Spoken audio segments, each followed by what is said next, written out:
chapter 1. But it is moving because some of it's rather redundant, that there's repetition, it's slowing down, all that. So grab your Bibles, turn to Genesis 46. We'll pick up where we left off, and we'll try to make it to the end of chapter 47. Now, our loose outline, I say loose because I'm stealing this from Bodie Bauckham, and then we're sort of just doing our own thing, is here. This part of the story of Joseph is really about reconciliation, and we're in the part where they are going through the process of revelation and reunion. So we saw them, Joseph reveal himself to his brothers, and then send them to go get Jacob to bring him back. So we still have that revelation part. Jacob's going to meet Joseph for the first time in decades, but this is a section about reunion. All at the same time, which is ironic. That's what we were just talking about in our praise, that, been 15, 20 years, and you just pick up right where you left off with high school peers or whatever it may be. So let's start here in chapter 46, verse 28. 46:28. He had sent Judah ahead of him to Joseph to show the way before him in Goshen, and they came in the land of Goshen. Then Joseph prepared his chariot and went up to meet Israel, his father, in Goshen. He presented himself to him, fell on his neck, and wept on his neck a good while. Israel said to Joseph, "Now let me die, since I have seen your face and know you are still alive." Joseph said to his brothers, to his father's household, "I will go up and tell Pharaoh, and will say to him, my brothers and my father's household, who were in the land of Canaan, have come to me. The men are shepherds, for they have been keepers of livestock, and they have brought their flocks and their herds and all that they have. When Pharaoh calls you and says, 'What is your occupation?' you shall say, 'Your servants have been keepers of livestock from our youth, even until now, both we and our fathers, in order that you may dwell in the land of Goshen, for every shepherd is an abomination to the Egyptians.'" Now, I mentioned this, the story slows down to the point that we have details we don't need. We don't need this exchange about the brothers have to go present themselves before Pharaoh again. You can really skip this, because we already have a scene where Joseph presents the issue to Pharaoh. Pharaoh says, "Go get your dad, bring everyone up, we'll take care of everything. Here's a few U-Hauls." We had that last week. So you see that the story slows down, which was an ancient Near Eastern way of bringing the climax to a greater climax. To us, it ruins the climax, right? We like a well-paced story. We don't like it when it slows down unnecessarily. The ancient world did like that. I've always given this example. Read the Odyssey. Oh man, it's you take the book, cut it in half. The first half is fun. The second half, nothing happens. Like in the first half, Odysseus is trying to get back to the island. Just pretend like you've read it before. And he's trying to get back to the island. Well, at the halfway point, he's at the island. All he has to do is show up and say, "Leave my wife alone, the king's back in town." Does he do that? No, he just hangs out on the island forever. And he does all this deceptive sort of stuff. It's really annoying to the modern reader. The ancient reader, it builds tension. Just do something already, right? Well, you get that in the Bible here as well. Well, the Hebrews have entered Egypt, and Judah is sent ahead of them by Jacob, which is a reminder that Judah is taking the leadership of the families, not the firstborn. It's not Simeon or Reuben, who we would expect to do this. It's Judah. And we've seen that as a subplot, the role of Judah go from scoundrel to leader. And this, of course, is going to lead to the blessings of Judah from his father, and then ultimately to David, Solomon, and the house of David. And I love this. So Judah shows up and says, "Hey, they're coming, get ready." And it says that Joseph prepared his chariot. I don't know, maybe your Bible says harnessed his chariot, something like that. There's actually quite a bit here. One, this is not something you would expect Joseph to do. Think about it. How weird would it be if, let's say, the governor pulled up in our church parking lot driving? That'd be odd, wouldn't it? In fact, this past Saturday, I was at a campaign event in Mount Sterling, and there was local, state, and national leaders there. And I left at the same time as one of the national politicians. And without realizing, I pulled up at a stoplight, and to my left was that political elected leader, okay? And that elected leader, of course, was not driving. Well, that makes sense. He's busy. doing whatever it is that he does. Right? We've come to expect that of our elected leaders, they have drivers. There's been jokes about presidents absolutely hating that. That they go to their ranch. I think W complained about this. He go to his ranch in Texas, and they won't want him to drive. He's like, I'm president of the United States.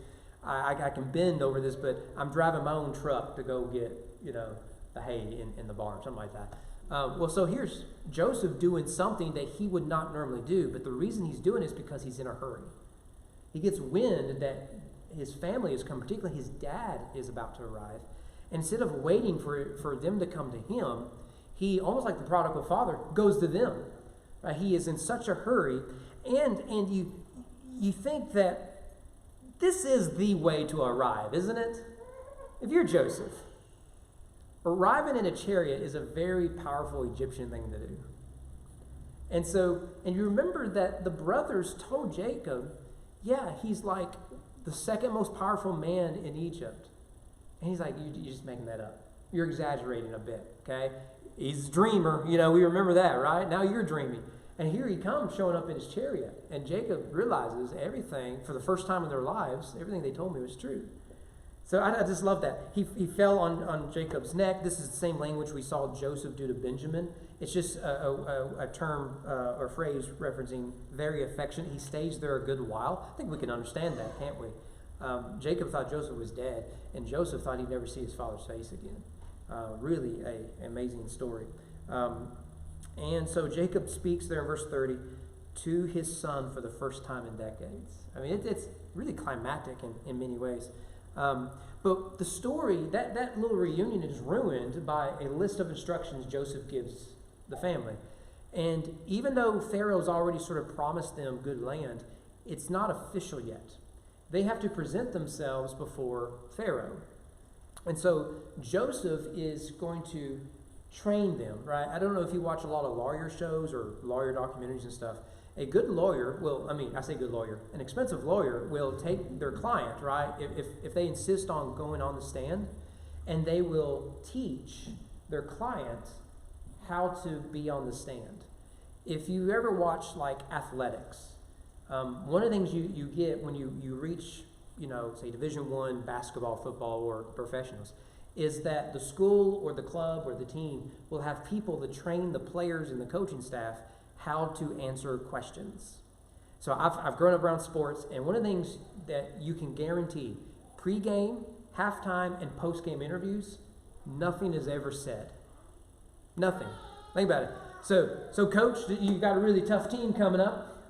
What's your strategy? Well, we respect this team, and we know they have a good record, but I really believe in our guys, and we've worked really hard this week. Nothing, right? We already knew that. You want to keep your job, right? Post-game. Coach, that was a tough game. You weren't able to win it in the end. What are your thoughts on it? Which is not a question. It's a statement. It's not a real question. Anyway, he would say something like, I'm really proud of our guys, and give credit to the other team. They came here, they fought, and just not everything went our way. Sometimes you take your shots and they don't always go in, and we'll get them better next time, and we'll go back to the drawing board and get ready for our next game. Right? You've heard that answer 1,000 times. You're not saying anything. Right? That's the point. That's the point. You answer the question without really saying anything. And so that's what Joseph is doing. He's saying, look, you're going to be asked these questions. You're going to give these answers. What is significant, because we'll come back to some of this, is verse 34. You shall say, your servants have been keepers of livestock from our youth, even until now, both we and our fathers, in order that you may dwell in the land of Goshen. You'll notice that this scene, Joseph is insisting Goshen is where they need to be. There's some theories for that. One is it's prominent land, so particularly for herders of sheep. So he's thinking, if you're going to bring your sheep, like this is where you need to be. Right? So if you want to raise horses in the United States of America, I don't recommend New Mexico, right? I'm guessing, right? You're going to recommend Kentucky, right? If you're going to raise tobacco, I don't recommend North Dakota, right? That's if you want to strike it rich in the oil business, go to Texas, right? And that's so maybe it's something like that. One theory is Joseph wants to keep the Israelites as close to the eastern border as he can. And that becomes strategic in the story of Moses, because they're right there, and there's a road there that gets them right out. So I don't know, but he's really insisting on it. But verse 34, so your servants have been keepers of livestock from our youth, even till now, both we and our fathers, in order that you may dwell in the land of Goshen. For every shepherd is an abomination to the Egyptians. Strange, isn't it? You can see that Joseph is risking, in many ways, the well-being of his own family. They are coming in as exiles, which is not surprising. That's how Joseph got in Egypt. Remember that the story of Joseph is one of exile and exaltation. And now what we're seeing is that the way of Joseph is the way of the people of Israel. Now they are going to go into a type of exile that will lead hundreds of years later to their exaltation. So as Joseph had to go down into Egypt, so now Israel will. Now we do know that there was hostility between Canaanites, or Asiatics is the word the Egyptians used, and the Egyptians. We've already seen this. A lot of racial overtones in the story, we've looked at that, and you can go back and read the story. But Egyptians are cattle herders. Remember that Pharaoh had dreams of fat cows and skinny cows. They're cattle herders, and as such, they when the Asiatics arrived, the sheep would mess with the waterways of the Egyptians in ways they didn't like. And so there's conflict there between these farmers. And remember that in Egyptian history, there's a group that are called the Hyksos. The Hyksos are Asiatic sheep herders who nearly conquered all of Egypt. Now, I'm thinking about showing a part of a documentary next week. If you think it's a terrible idea, let me know. It's just about Joseph, so 20 minutes, something like that. And it's about the archaeological, historical likelihood that something like this did happen.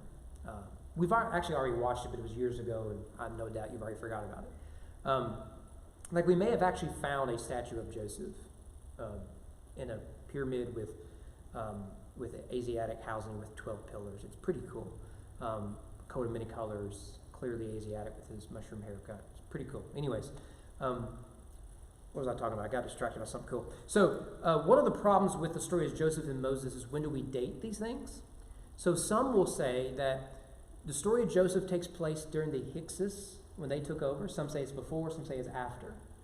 Regardless, we know that there is animosity between an Asiatic group called the Hyksos and the Egyptians. They're going at it. And eventually the Hyksos takes over a good chunk of Egypt until the Egyptians can push them all the way out. So it does make sense that, in general, the Egyptians don't like these people. So you have a group of Canaanites, Asiatics, Semites, coming into Egypt, and they're immigrants, sojourners, exiles. And there's already racial discrimination involved. Remember, Joseph is not allowed to eat with his brothers because the Egyptians don't eat with them. It's shameful. It's an abomination. And now Joseph is saying, look, your very presence is complicated. You're not wanted here in general. So we've got to make sure we do everything right before Pharaoh. And he helps them rehearse through that. And so starting in chapter 47, verse 1, they go before Pharaoh. And you'll notice in verse 1, we don't have time to read every bit of it. In verse 1, Joseph goes ahead and has them settle in Goshen. I think what he's doing here is he doesn't have the permission yet. I think it's the ask for forgiveness rather than permission thing, right? You grew up with that saying, right? It's better to ask for forgiveness than permission. So go ahead and do it and then apologize. I think that's what he's doing, because I want you here. So what we're going to do is go ahead and put your stuff down, put the stakes in the ground for your tents, and then we're going to go say, hey, we're getting along with the neighbors really well. And I sure would, hate to mess all that up, Our neighbors have voted in favor of it. So you just, sorry, I know that things are out of order, but it would just be really convenient if we could just stay there. I think that's what Joseph is doing. I could be wrong. In verse 2, we discovered that Joseph doesn't take his whole family. He only takes 5 of his brothers. We're not told who they are, but he only takes 5. But the language is he takes his 5 best brothers. That is the sort of thing brothers would do, right? But nevertheless, he brings them before him. And verses 3 to 5 is the meat of this. Pharaoh said to his brothers, "What is your occupation?" And they said to Pharaoh, "Your servants are shepherds, as our fathers were." Again, this is taken right from what we just read in chapter 46. They said to Pharaoh, "We have come to sojourn in the land, for there is no pasture for your servants' flocks, for the famine is severe in the land of Canaan. And now please let your servants dwell in the land of Goshen." Note the word that is used there. It's sojourn. They are sojourners. This is language indicating to Pharaoh their intention is not to stay. They are to stay through the famine, which Joseph says will end on a certain year. 7 years of famine. So they've come to just make it through the famine, and then they're going to go back home. Now, this is a fulfillment of what God told Abraham. Go all the way back to Genesis 15. The Lord said to Abram, "Know for certain that your offspring will be sojourners in a land that is not theirs, and will be servants there. They will be afflicted for 400 years. That begins here. They identify themselves as sojourners. And so what was temporary seemed to become permanent, not by their choice, but by the choice of Pharaoh, by enslaving them. A Pharaoh that didn't know Joseph arose and enslaved them. So that sojourning, temporary time became permanent slavery. And so verse 6, Pharaoh gives Goshen to the Hebrews. Now we know where Goshen is, the ancient city of Avaris. We'll see here in a minute. It's called Ramesses later on. And in verse 7 to 10, Pharaoh gets to meet Jacob. Now, can you imagine being Jacob? I mean, you thought your son was dead. And then all of a sudden you discover he's alive, he's powerful, and he's going to introduce you to the most powerful man in the world. You know, to Joseph, Pharaoh he's gotten used to being around Pharaoh. But to Jacob, and by the way, this is the second time one of the patriarchs has met Pharaoh. Abraham met Pharaoh. And now Jacob gets to meet him. I want to pick up there in verse 7. Joseph brought in Jacob his father and stood him before Pharaoh, and Jacob blessed Pharaoh. We'll come back to that. Pharaoh said to Jacob, "How many are the days of the years of your life?" It's weird, right? It's close to the Hebrew. It's like, how old are you? I bet if you have NIV or the Message or something like that, it just comes out and says, "How old are you?" Right? Now, Jacob's a man, so Pharaoh doesn't mind asking that question, right, ladies? Right? You don't ask a woman that question. How many years, right? How many revolutions around the sun are you? You don't ask women that question, do you? But Pharaoh can ask Jacob that. And he says there, the days of the years of my sojourning are 130 years. Few and evil have been the days of the years of my life, and they have not attained to the days of the years of the life of my father and the days of their sojourning. That's interesting language, isn't it? I've always been a sojourner. This is a prominent theme in Genesis, but in the Bible. We now are sojourners in a land among exiles. This world isn't our home. Now, we have an obligation here. It's the city of God, city of man thing that Augustine would use. And he's saying, my whole life I've been a sojourner. I don't have a home. The promise of Genesis is that Abraham's descendants will have a home, and Jacob will die without it. He will die in Egypt, and he'll say, "Go bury my heart, in Canaan. Bury me in Canaan." But he says, I've been a sojourner 130 years. Most people can't wait 30 minutes for God to answer their prayer. They'll spend his whole life never seeing God's answer to that prayer. The answer to the promise. In fact, hundreds more years will go. Many more generations will remain sojourners in Egypt before Moses comes and says, "Let my people go." Moses himself will die, 120 years old, sees the promise, but doesn't experience it. It isn't until Jacob. So remember that with faith requires patience. You can't take patience out of faith. So, by the way, in case you're wondering, Abraham lives till he's 175 years. Isaac lives to be 180. Jacob will not make it that long. I think he dies at 140 or something like that. But here he says, I haven't lived as long as they did, and he won't. I want to highlight the inclusio. Verse 7, Jacob blessed Pharaoh. Verse 10, Jacob blessed Pharaoh. A common Hebrew literary trope. So everything in between that inclusio is one little unit.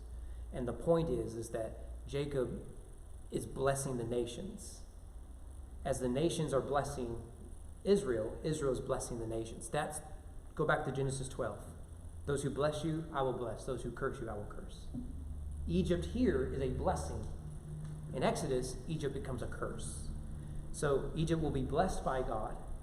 Later, they will be cursed by God. So I want to highlight verse 11.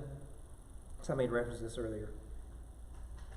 Then Joseph settled his father and his brothers and gave them a possession in the land of Egypt in the best of the land, in the land of Ramesses, as Pharaoh had commanded. So there's a lot here. Again, we know where this is. It goes by Avaris. It's called Goshen, and later it's called Ramesses. It is called Ramesses in Exodus 1.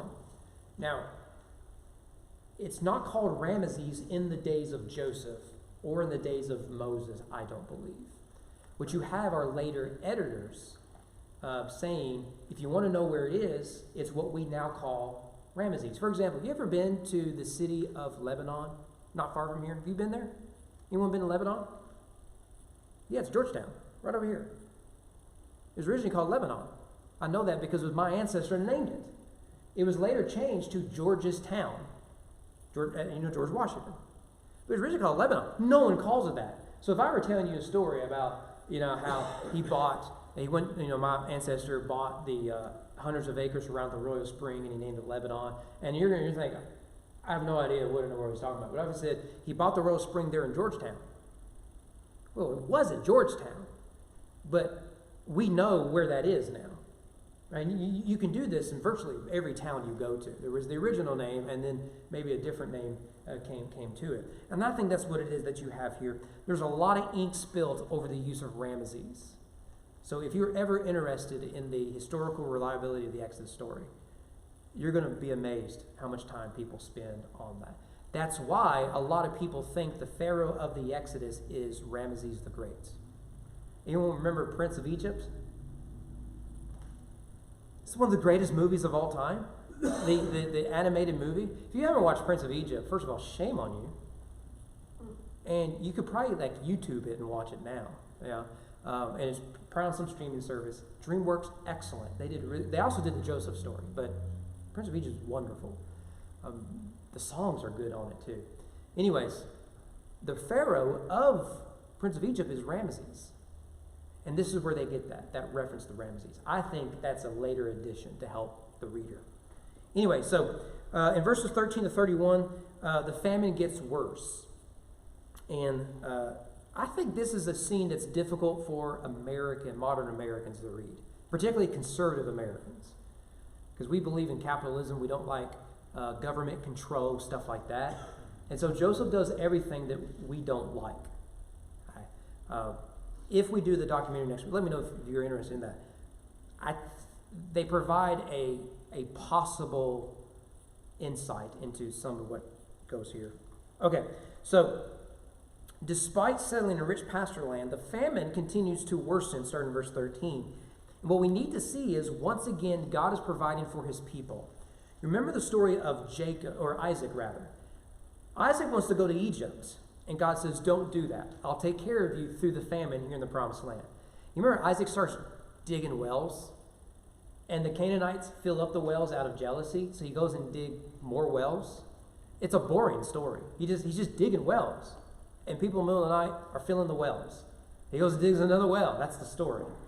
Well, just as God provided for Isaac in the famine, he's doing the same thing here while they are sojourning in Egypt.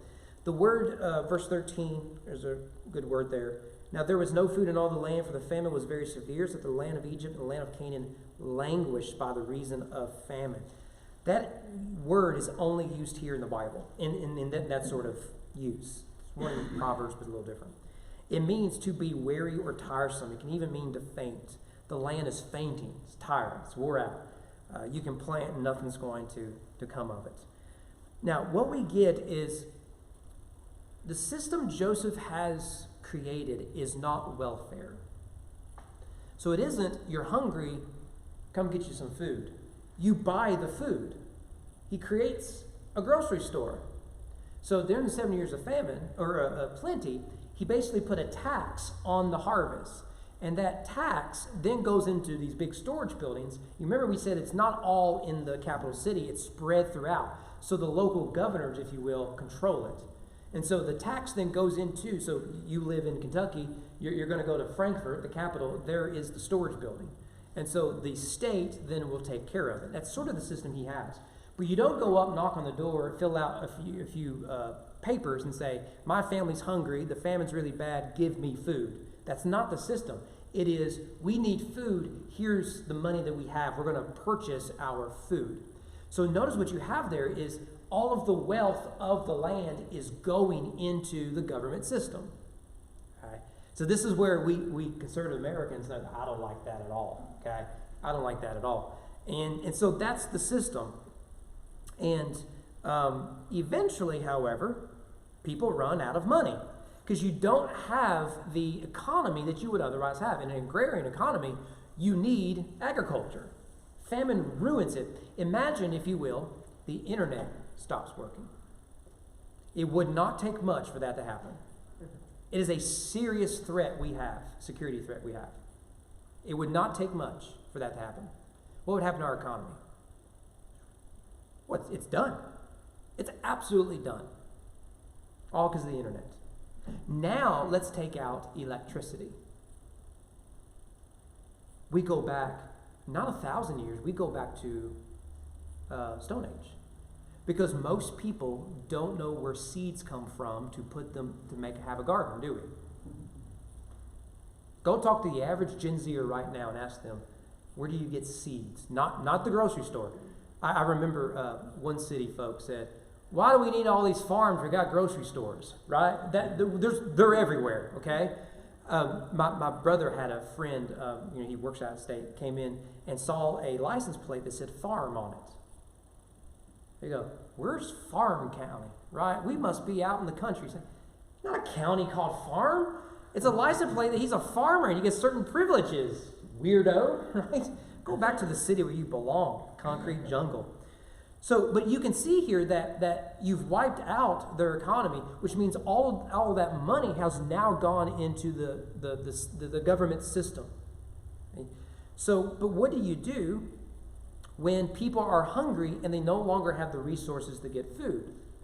What Joseph does, going down to verse 16 and 17, he says, bring your livestock. That's an option. It's a source of income.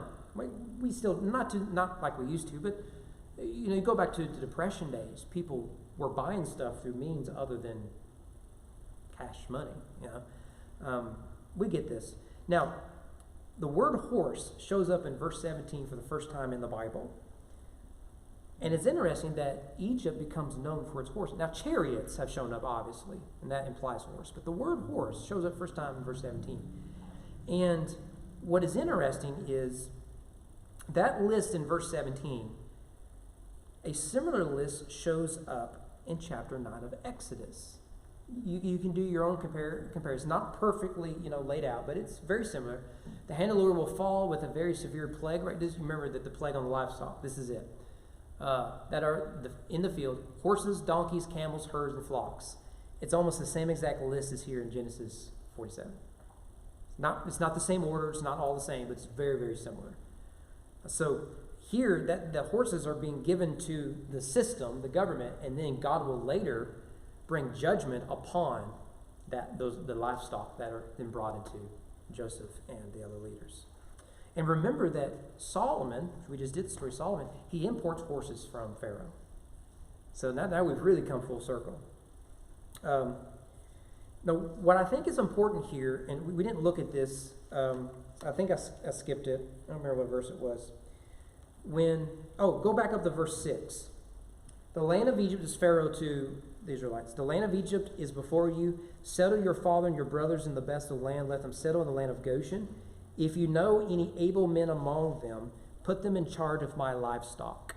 Now, text doesn't say that they took advantage of this opportunity. Let's assume they did. Otherwise, why put it in the text? Notice what just happened.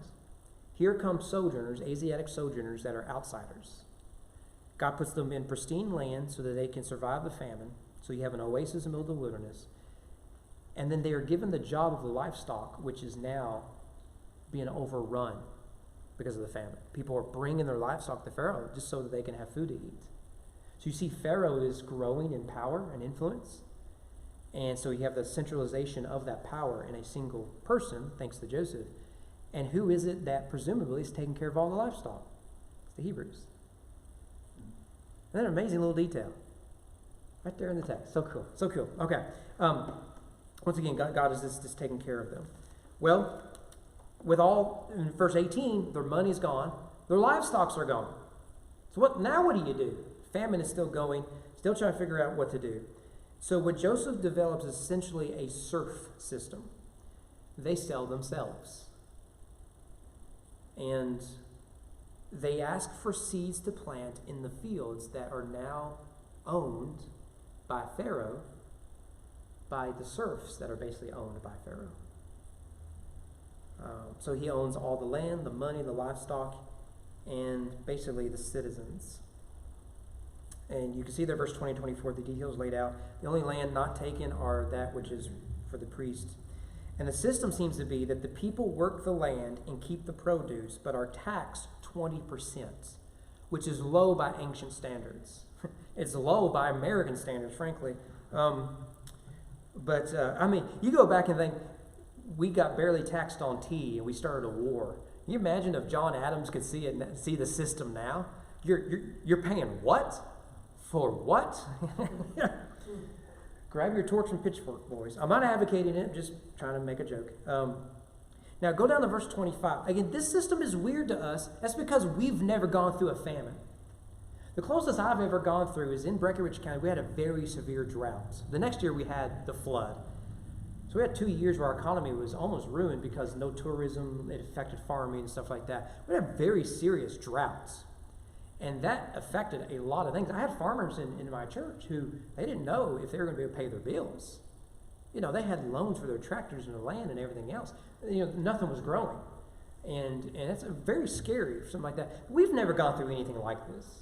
We never have. I remember a few years ago, if you went to Wendy's, because of a hurricane in Florida, there was a shortage on tomatoes. You remember this? And so Wendy's said, if you want tomatoes, get it, but there's a shortage. So if you can live without tomatoes, live without tomatoes. So we went without tomatoes. And man, I barely recovered. And I remember, that's as bad as we get it. Tomatoes. That's it. The price of pineapple might go up at Kroger every once in a while. That's it. So we can't sympathize. What would you do to eat? What would you do to get your kids to eat? And so you go down to verse 25, and they said, you, Joseph, have saved our lives. May it please my Lord, we will be servants to Pharaoh. So Joseph made it a statute concerning the land of Egypt, and it stands to this day. Notice that it's a reference to the timing of the writer or editors. Okay, that helps explain the Ramses reference. That Pharaoh should have the fifth, 20%. The land of priests alone did not become Pharaoh's. So you see that the people aren't bitter about this arrangement. They see it as a wise arrangement. And so here you see government taking a strong role in the system out of necessity, not out of necessarily desire. So although we struggle with it, right? Just give them food, right? Just give them the food. But in the ancient world, this is actually a pretty nice system. That Joseph was quite patient with them. So verse 27, 28 is the summary statement of the experience. And we'll pick up verse 29 next week, Lord willing. Thus Israel settled in the land of Egypt, in the land of Goshen. They gained possessions in it, were fruitful, and multiplied greatly. And Jacob lived in the land of Egypt 17 years, so the days of Jacob, the years of his life, 147. Several years shy of his father and grandfather. What is most important about that summary is the phrase, they were fruitful and multiplied. That takes us all the way back to Genesis 1 and 2. To be fruitful, multiply, and fill the earth. Here you have sojourners. They are being fruitful and multiplying. Now, they are fruitful amid famine. We did this years ago when we started this journey. Fruitfulness is a reference to agriculture. It's a reference to family. the blessing of. Both are God's blessings. And in the ancient world, the two overlap. That's why your fertility gods were the gods of the land. So you would have harlots in the temple, and you would go to them in hopes that your crops would grow. The two overlap in the ancient world. And in the Genesis, you have something like that. To be fruitful is the blessing of the land. It's the blessing of the home. But here, to be fruitful and multiply is a blessing. This is good news. Despite the famine, God is giving them his blessing. He's created an oasis in the wilderness. Now, this will be the source of contention in the story of Exodus. Go all the way to chapter 1 of Exodus. Joseph died, and all of his brothers and all that generation. But the people of Israel were fruitful and increased greatly. They multiplied and grew exceedingly strong, so that the land was filled with them. And then what does it say? Pharaoh tried to kill all the boys. He turned into China. Tried to limit the population. It's a type of genocide he ends up doing through first murder and then slavery. Okay, so a couple points. What do we do with this? And we can call it a day. I did not spend a lot of time on this application. It's the first three things I thought. So first thing is government is an institution of God that has a divine purpose. Right? I think people more conservative need to be reminded of this. From what I can tell, people more liberal left bent believe this too much. Okay? So we do need to be reminded there is a role for government. It is instituted by God. Post-fall, yes, it is still an institution of God to do good things. If we had time, we can trace this. In the Old Testament, the city is a bad place. Cain killed Abel, and he went out and built a city. Sodom and Gomorrah were cities. Babylon is a city. Nineveh is a city. Rome is a city. That's the way the Old Testament sees it. You come into the New Testament, the target of the gospel is the city, because God is invading the evil one through the gospel. So you see Paul going from city to city, political capital, economic center, one after another, until he's finally in Rome in the book of Acts. But what you also get in Genesis is these few moments when, although the city is usually the place of wickedness, it's also a place of refuge. So we get the sad reality of cities. They're usually places of wickedness. If you don't believe me, pick any city in the United States right now. The denser the population, the crime seems to increase with it right now in the United States of America. Look at what's happening in Lexington right now. You know, it's booming, and it's taking with it all the issues that are coming with cities that are growing. But at the same time, you get in the Bible is that when it is run well by the righteous, people can benefit from government. So my point is it is not okay to turn government into a god or to turn government into a monster. And that gives us the freedom to be grateful when justice triumphs and to prophetically call it out when unrighteousness seems to rule. That's the Christian position. Okay? So hopefully I am not in too much trouble. Secondly, those in power should not seek power but service. I love the phrase public service. I think that's a good phrase. The premise is that I've entered into this role not for my own power, influence, and whatever, but to serve the public. If you study American history, particularly with the early presidents, almost all the first presidents were nearly bankrupt because they became presidents.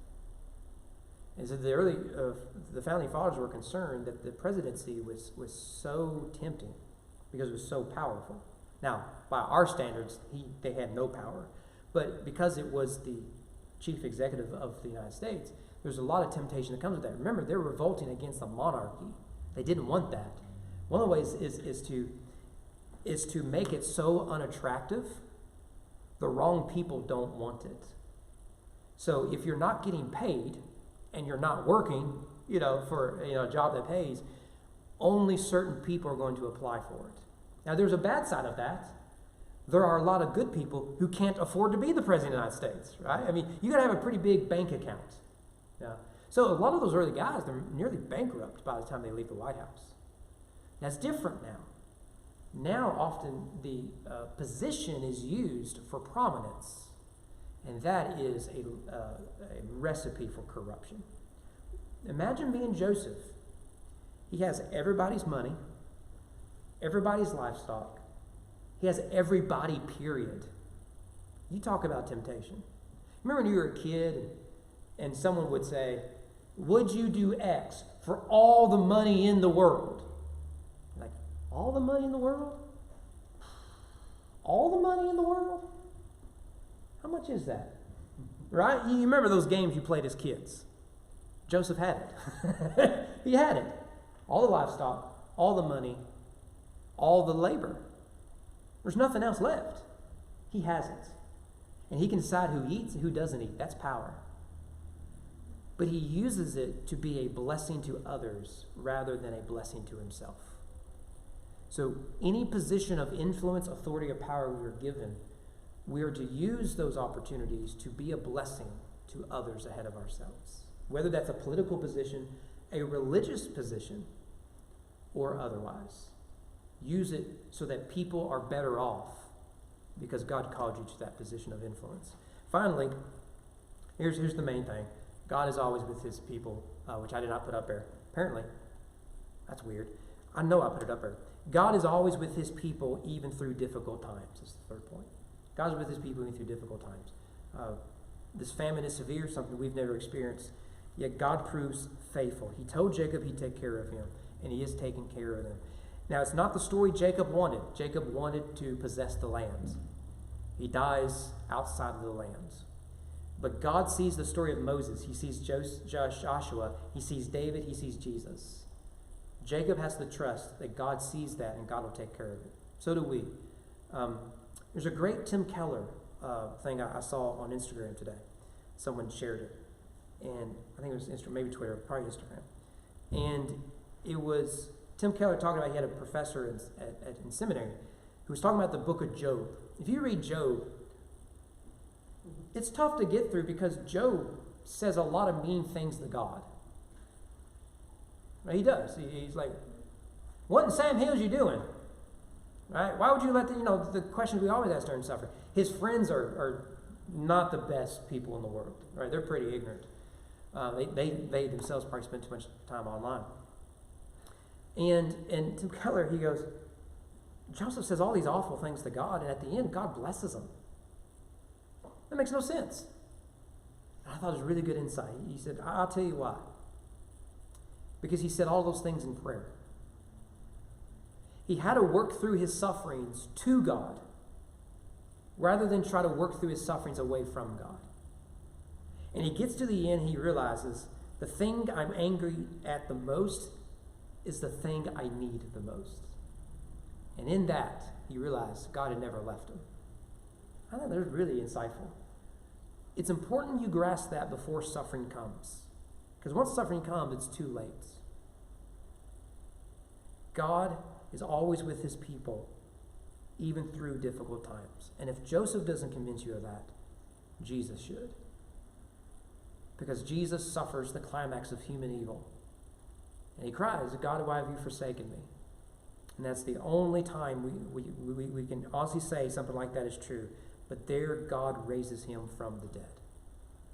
So, God is always with his people, even through difficult times. Danny, did we miss anything? I don't think so. Jeremiah was a good example of that also.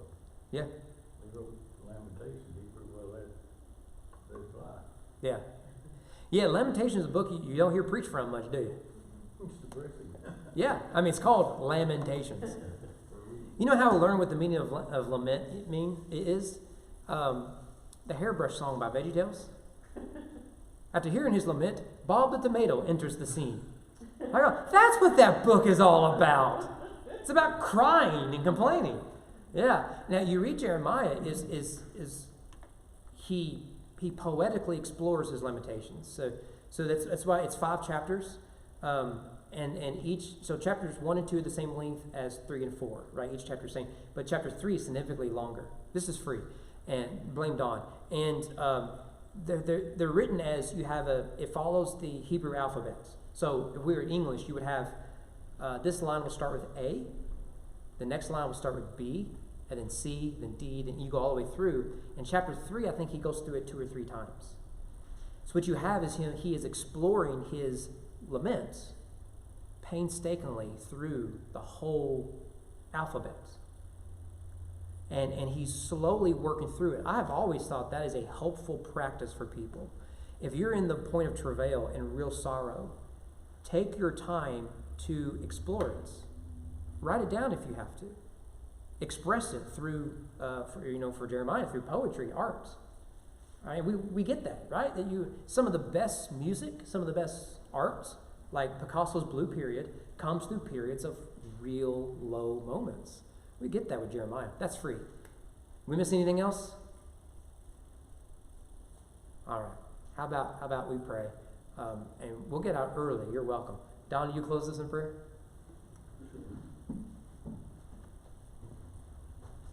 Father, thank you for this time together. Thank you, Father, for the stories and actions of your people. Lord, the things that they went through.